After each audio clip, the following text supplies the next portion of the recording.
1757 সালের পলাশীর যুদ্ধে নবাব সিরাজউদ্দৌলার সাথে বিশ্বাসঘাতকতা করে মির্জাফর বাংলার মসনদ পেয়েছিলেন ঠিকই, কিন্তু আপনি কি জানেন তার শেষ জীবন কতটা ভয়ানক ছিল? নবাবকে সরিয়ে ইংরেজদের সাহায্যে সিংহাসনে বসেন মির্জাফর, কিন্তু ইংরেজদের বিপুল অর্থের চাহিদা মেটাতে গিয়ে তিনি খুব দ্রুতই রিক্ত হয়ে পড়েন। যে ইংরেজদের উপর ভরসা করে তিনি নিজের দেশের সাথে বেইমানি করেছিলেন, তারাই মাত্র 3 বছর পর তাকে গদি থেকে নামিয়ে দেয়। মির্জাফরের শেষ জীবন কেটেছিল চরম অপমান আর শারীরিক যন্ত্রণায়। কথিত আছে, জীবনের শেষ দিকে তিনি অত্যন্ত ভয়াবহ কুষ্ঠ রোগে আক্রান্ত হয়েছিলেন। তার শরীর পচে গলে যাচ্ছিল। এমনকি বেনারসের এক মন্দির থেকে চরণামৃত এনে তার মুখে দেওয়া হয়েছিল শেষ রক্ষা পেতে, কিন্তু কোনো কিছুই তাকে বাঁচাতে পারেনি।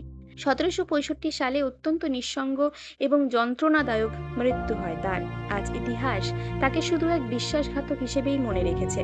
ক্ষমতার লোভে নিজের দেশ বিক্রি করে দেওয়াই এটাই ছিল প্রকৃতির বিচার। বাংলার ইতিহাসের এমন আরও অজানা অধ্যায় জানতে সাবস্ক্রাইব করুন বাংলা সাহিত্যের গল্প।